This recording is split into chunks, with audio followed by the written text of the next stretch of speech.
Before jumping right into the Goblin Camp, just noting that you can only have up to 3 hirelings at one time. I don't think the average person knows that. I didn't know that until playing this.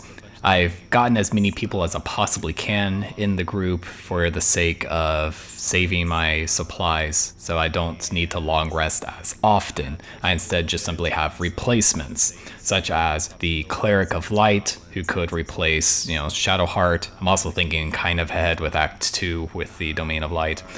We've also got ourselves a Ranger, who could sort of fill the role of Astarion. Also has a little bit of healing, so it can support a little bit on the back end when Shadowheart or our Cleric of Light isn't available. And we have a Monk. It's pretty diverse, a good flexibility role to fill in for Lae'zel or Karlach. Or filling in for Astarion as well, since we do have a lot of movement-like flexibilities. We have similar things, such as using Ki to dodge or disengage as a bonus action. To start our day 2 adventure, I went to the Mud Mythics here, so that way I can acquire some components to create a elixir of poison resist, which will be very useful against the spiders later. During this, I don't know if you noticed, but my characters are moving very stiffly, and so are the enemies.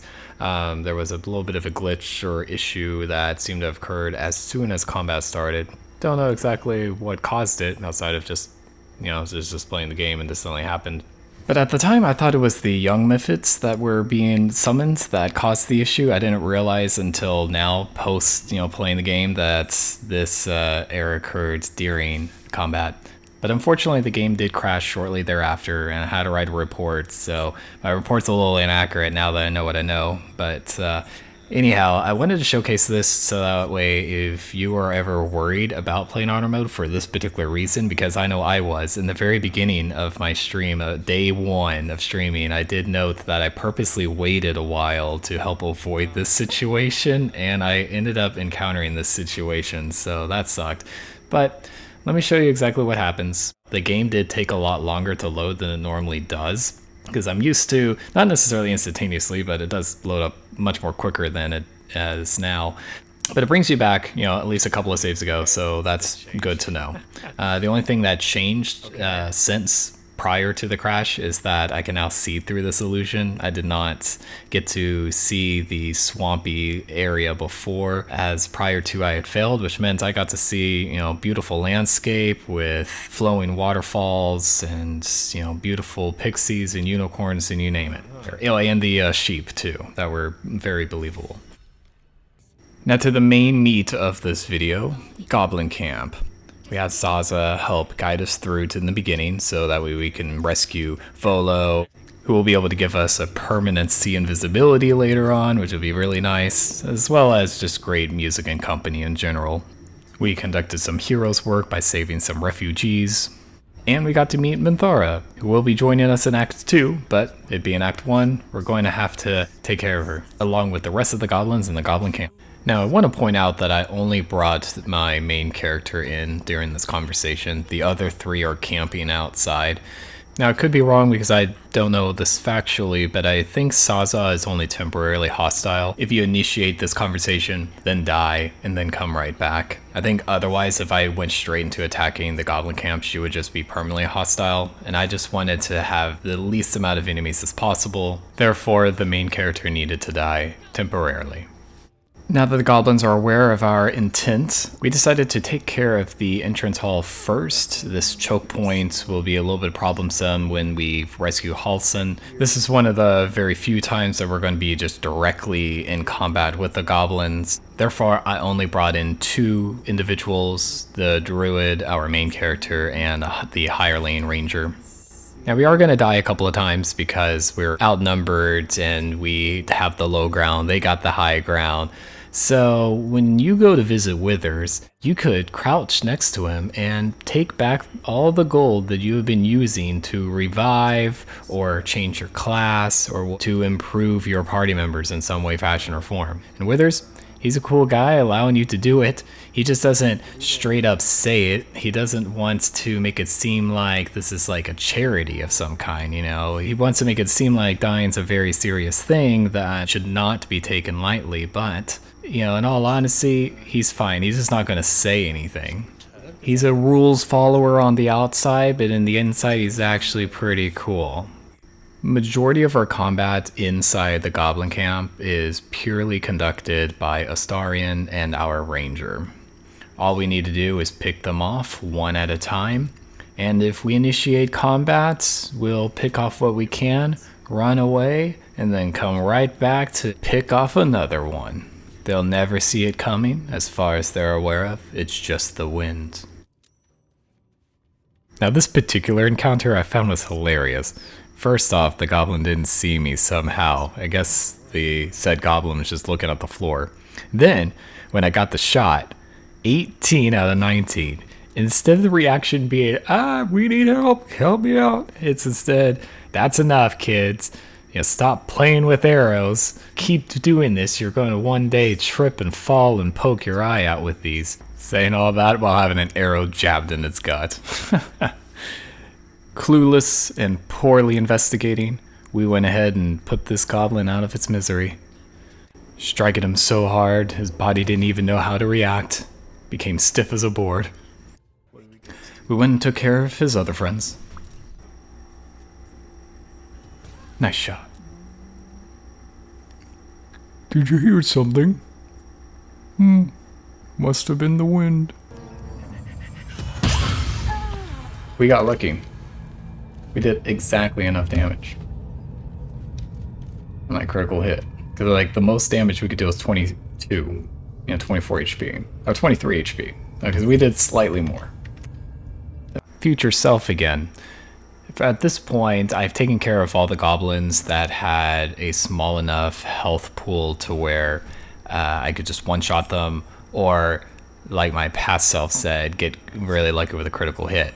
Like that.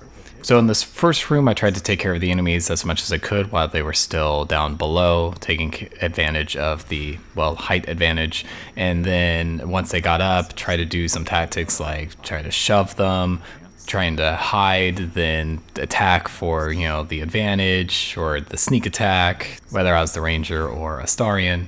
Doing all that while trying to avoid unfortunate circumstances. Ugh, kind of like that. Yep, that's gonna hurt. Why'd he strike a guy that was already down? The Ranger is only a distraction for the true threat. Now, something I haven't been doing in any of my runs that I'm doing in honor mode is, of course, sending one or two people out to take care of individuals like the Goblin Camp. This is going to be the first amongst many times that we'll just send a small team out to take care of threats. But if I hide a little too long, the enemies not only get out of combat, but as you can see, heals fully, and they get all of their spells and abilities back. So I've had to learn how to be sneaky, because if I'm too sneaky, then combat ends and everybody gets their stuff back and it doesn't matter.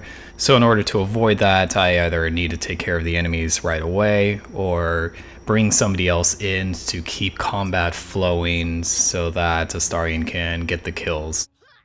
So with Minthara and a couple of these other goblins, I utilize the tactics between the Ranger and Astarion, where I initiate combat with the Ranger to dish out some damage, and then have Astarion deal the rest of the damage with sneak attack. Thereafter we run, doing a little bit of cat and mouse while they chase us down, and then we either sneak our way out if things aren't looking too good or they are not too spaced out, or we die and have withers bring us back. Now look at this disrespect. This is the second time a Ranger died like this. During this particular cat and mouse tactic, I learned that if you lure Minthara away, she stays where she's at while everybody else runs back to home base. And I'll show you right now. So there she is, just killed Astarion. She moves there, and remember that spot. Let me revive and come back really quick, and Minthara, look at that. She's still where she was when we died. I theorize it's because Minthara can join the party later, potentially, is the reason why she stays, unlike the other NPCs when you leave the battle, but that's just my theory. Did you see the crit miss? An ongoing problem that I've been having with Astarion as I speak, as I'm in Act 2 at this time. This happens at least 5 times, and that's from what I can recall. I'll be pointing them out every time they happen, because I'm impressed with how often that happens. Now, Minthara put up a good fight. As you can see, the ranger had already passed on, but after I got the critical hit, had Astarion move. Thara runs over to strike up Astarion. Gets into my personal space. I turn on non-lethal attacks, that way we can keep her alive to recruit her in Act 2. I jump away.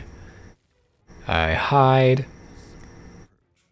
And then I get such an amazing critical hit, I cause the stream to freeze for a little bit. Which is a perfect freeze frame, if I may add. And now it's time to see how many shots it takes for our ranger to hit his mark. It's a 50-50. Moved away. Still within range. Let's see what we do. Okay, you missed the last two flips. We got tails twice. Let's get heads this time.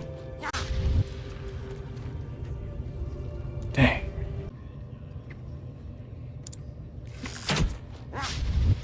Dang. So we flipped heads 4 times in a row.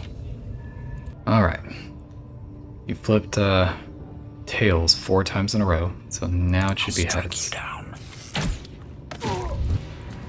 Nice. Keep your blade close. Nice. Come on. Yes, finally. We need to work on your aim, Ranger. So our next bit is going to require a little bit of cheese, considering the fact that our enemies have legendary actions and crazy abilities. Such cheese is going to require this big guy to follow us up above, so that he can be led straight into a crevice that we would like to trap him out for a while. I'll show you where that crevice is momentarily. There he is, getting closer. Come on, follow me. Almost there, just jumping over this ledge. Now, an alchemist fire that was thrown at me a little while ago did cause the plan to alter a bit, as he didn't follow me all the way through, but he did manage to find a different way to get towards the crevice I wanted to trap him in. Now, at this point of the game, he's already below half health, and I'm starting to contemplate whether all of this tomfoolery is even worth it. But then I was reminded that, oh yeah, this guy hits pretty hard, and yeah, this tomfoolery is definitely worth it, so now that Ragzlin is in his little timeout corner, Astarion can focus on more important things, such as pushing people off to their deaths. And as soon as I end my turn, you'll see the magic. This is why I put the effort into putting this guy here. So he'll be there for the rest of the battle, which will allow Astarion to focus on everybody else here in this room, while we have Gale pelt this guy to death. Wait, where is Gale? Yo, Gale, get your butt out of camp and help a fella out. Alright, now that Gale is in position, let's pelt him with a few magic missiles there, and well, okay, he's still standing, but that's okay, because watch this fool. Watch this fool who follows the Absolute do his best to deal with us. What does he do? What does this big brain guy do?